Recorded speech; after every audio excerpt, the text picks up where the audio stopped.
Halo semuanya, sekarang kita akan bahas tentang ya pendahuluan ya terkait dengan penyederhanaan rangkaian digital. Nah, kenapa sih kita perlu melakukan penyederhanaan fungsi boolean? Ya, pertama kita ingin mendapatkan rangkaian digital yang logic gates-nya atau gerbang digitalnya itu jumlahnya sedikit, ya. Karena semakin sedikit berarti kita nggak perlu keluarin ongkos yang besar, ya, ongkos lebih kecil, dan juga powernya juga lebih sedikit, ya. Karena kalau komponen makin banyak itu butuh masing-masing butuh power, ya. Dan biasanya juga lebih cepat. Nah, ini ada beberapa teknik yang pertama udah kita bahas sebelumnya, yaitu dengan menggunakan aljabar boolean. Nah, ini kita menggunakan teorema-teorema aljabar boolean dan cuma masalahnya adalah ini sifatnya open ended. Jadi artinya kita nggak tahu kapan kita mendapatkan persamaan yang benar-benar optimum gitu kan. Dan ini butuh skill. Nah, yang kedua dengan Karnaugh Maps atau K-Maps. Nah, ini lebih mudah menggunakan teknik visual. Cuma masalahnya adalah ini terbatas hanya sampai 6 variabel. 6 pun sebetulnya sudah cukup banyak untuk visual ya. Nah, yang ketiga Cohen-McCluskey. Nah, ini sebetulnya prinsipnya juga menggunakan K-Map, tapi dikembangkan lagi dengan algoritma yang lebih kompleks. Nah, ya dampaknya adalah secara komputasi lebih ekspensif ya. Nah, untuk yang metode pertama mungkin saya nggak akan bahas ya tentang penggunaan manipulasi aljabar untuk menjalankan persamaan boolean. Nah, di sini intinya yang ingin diperlihatkan adalah kita bisa melakukan penyederhanaan satu fungsi atau persamaan boolean yang tadinya ada 6 literal ya menjadi 2. Oke. Nah, terus terkait dengan penyederhanaan rangkaian digital, tentunya kita punya tujuan yaitu ingin melakukan implementasi rangkaian digital yang fungsi yang sama tapi jumlah gate-nya tuh sedikit. Nah, ada beberapa kriteria yang dijadikan acuan ya. Jadi untuk cost kriterianya ini ada 3 ya. Yang pertama literal cost, lalu get input cost, dan yang ketiga get input cost dengan gerbang not. Nah, masing-masing apa? Kita coba cek ya. Oke, yang pertama literal cost. Literal cost ini ya simply kita hitung semua variabel yang ada. Jadi bukan variabel dalam artian jumlah variabel ininya ya, A B C D-nya. Tapi dalam satu fungsi itu kemunculan masing-masing variabel itu ada berapa ya. Contoh di sini kita punya fungsi yang sebetulnya sama semuanya, tapi yang pertama ada BD or AB not C or A C not D not ya. Tinggal kita hitung aja ya jumlah detailnya 1, 2, 3, 4, 5, 6, 7, 8. Nah, yang kedua kita punya 1, 2, 3, 4, 5, 6, 7, 8, 9, 10, 11 ya. Ada 11. Yang ketiga 1, 2, 3, 4, 5, 6, 7, 8, 9, 10. Nah, kalau ditanya mana yang paling baik tentunya kalau kita menggunakan kriteria literal cost, tentu yang pertama yang paling baik ya. Nah, sekarang kita gunakan kriteria yang kedua yaitu get input cost. Sebetulnya ini kita juga bisa di-extend menjadi get input cost with not ya. Nah, ini mungkin secara simple kita bisa hitung. Jadi kita hitung dulu literalnya ada berapa jumlahnya.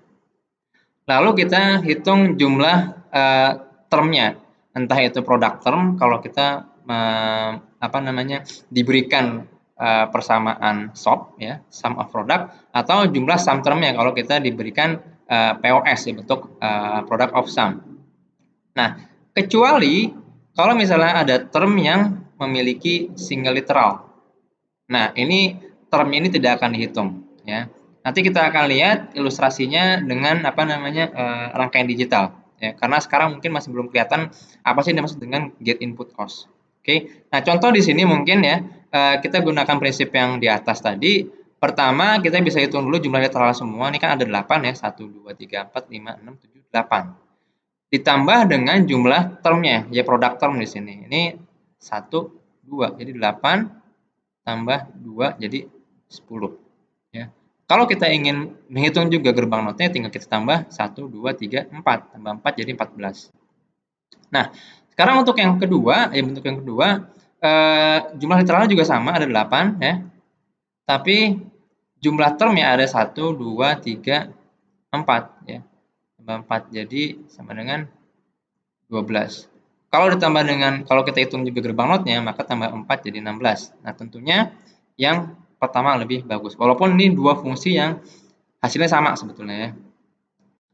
Nah, sekarang kita coba lihat dengan contoh yang lebih visual gitu ya.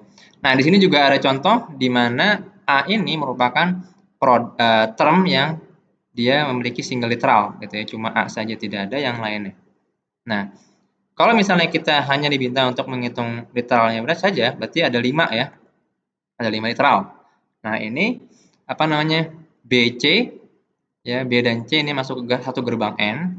Lalu A ini langsung masuk ke dalam gerbang OR ya. Lalu A not C not ya, di sini sebelum apa namanya gerbang not ini udah masuk dulu ke ya, setelah itu masuk ke gerbang N. Ini 2 literal lagi ya. Jadi ada 5 totalnya. Nah, sekarang kalau kita jadi ini udah dihitung ya input cost untuk gerbang N yang pertama sama yang kedua gitu kan. Yang OR ini baru satu yang dihitung. Nah, sekarang kalau kita mau hitung keseluruhan gate input cost, tinggal kita tambah 2 lagi, yaitu input dari gerbang OR yang berasal dari sini ya, output dari gerbang N yang di atas dan juga input gerbang OR ini yang berasal dari output gerbang N yang di bawah. Jadi totalnya ada 7 ya, yang berasal dari dua term ini, BC dan B not C not. Nah, sekarang kalau kita juga memperhitungkan gerbang notnya, tinggal kita tambah 2. Ya, total jadi kalau tanya literal saja butuh 5 ya, ada cost-nya ada 5. Tapi kalau dihitung diminta apa namanya gate input cost itu 7, tapi kalau diminta untuk menghitung gate input cost gate not berarti ada 9. Nah, sekarang contoh lagi nih, hanya ilustrasi saja gitu ya. Jadi kita bisa memiliki dua fungsi yang sebetulnya sama, tapi direpresentasikan dengan representasi yang berbeda ya. Jadi misalnya ini yang pertama dengan SOP, yang kedua dengan POS gitu ya. Saya nggak akan membuktikan apakah kedua fungsi ini sama gitu ya nilainya. Silakan coba dilakukan dengan truth table paling tidak.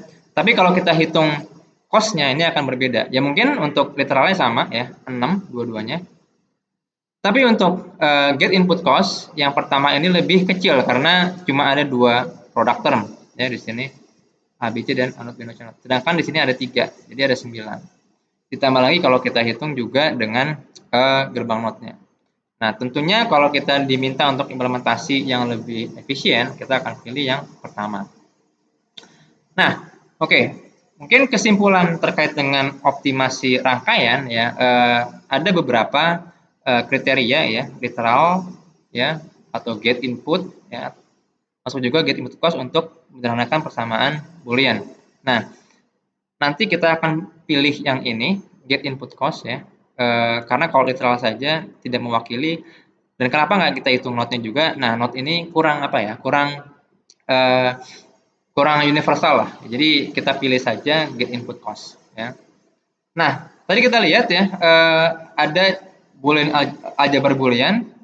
Kita juga nanti akan bisa gunakan graphical techniques ya dengan Kmaps ya. Cuma masalahnya adalah yang mungkin kita perlu perhatikan adalah kadang-kadang kita nggak tahu sampai kapan kita melakukan penyederhanaan ya, dan kapan kita mencapai fungsi yang minimum tadi gitu ya. Nah, ini nanti sebetulnya di pembahasan selanjutnya kita coba cari bentuk yang optimum atau near optimum ya, paling tidak ke 2 level ya, 2 level. Fungsi 2 level entah itu SOP atau POS. Nah, nanti yang akan kita bahas selanjutnya adalah tentang teknik menggunakan Kmaps ya atau Karnaugh Maps. Oke, sampai sini dulu, sampai jumpa lagi di video selanjutnya.